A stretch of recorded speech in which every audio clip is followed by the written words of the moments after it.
नमस्कार हजुर, फेरि पनि आयो नयाँ भिडियो हजुरहरूको सामु।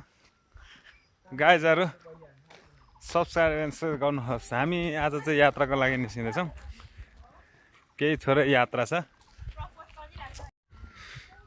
हामी चाहिँ केही घन्टाको लागि यात्रा गर्दैछौँ। हाम्रो यात्रा चाहिँ हाम्रो आमबोटे भन्ने ठाउँसम्मको यात्रा हो। गाइजहरू हामी केही बाटोको दृश्यहरू देखाउँदैछौँ। गाइजहरू यो घाम लागिरहेछ। हामी 4-5 जना छौँ। त्यसो भएकोले हुनाले हामी अहिले चाहिँ यात्राको क्रममा निस्किसकेका छौँ। ल है गाइजहरू, यो हिमालको एकदम जडीबुटी युक्त यसको नाम चाहिँ के भन्छ? ऐसेलु भन्छ साथीहरू। हेर्नुहोस् है, यो दामी फलिरहेछ। यति बेला यो समयमा चाहिँ हामीले यो खाने समय हो। त्यसो भएको हुनाले चाहिँ साथीहरू ऐसेलु खानुहुन्छ भने आउनुहोस् है। हाम्रो ताप्लेजुङ जिल्ला, हामी ताप्लेजुङबाट चाहिँ तपाईहरुलाई यो लाइभ भिडियो देखाइरहेको छौँ। हेर्नुहोस् है, हाम्रो गाइजहरूले ऐसेलु टिपेर खाँदै हुनुहुन्छ। एकदमै अत्याधिक मात्रामा पाइन्छ है गाइजहरू। यो चाहिँ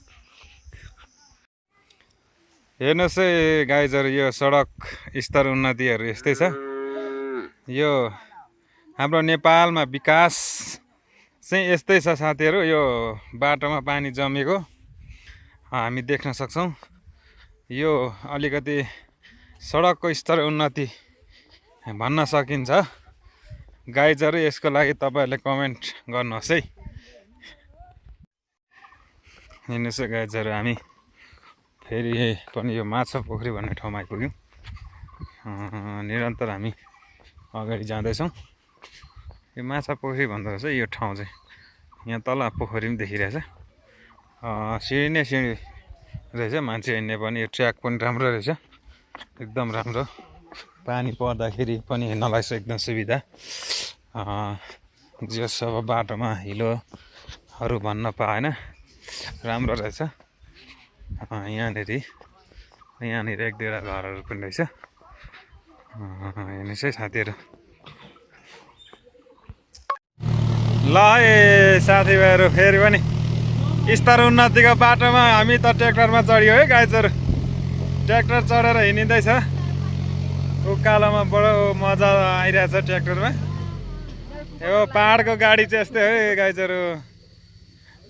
पहाडको गाडीमा हिँडिँदैछ गाइजहरू।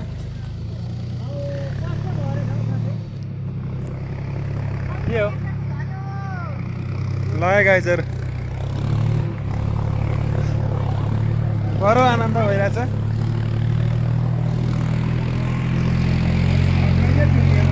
बडो आनन्द छ है, आनन्द।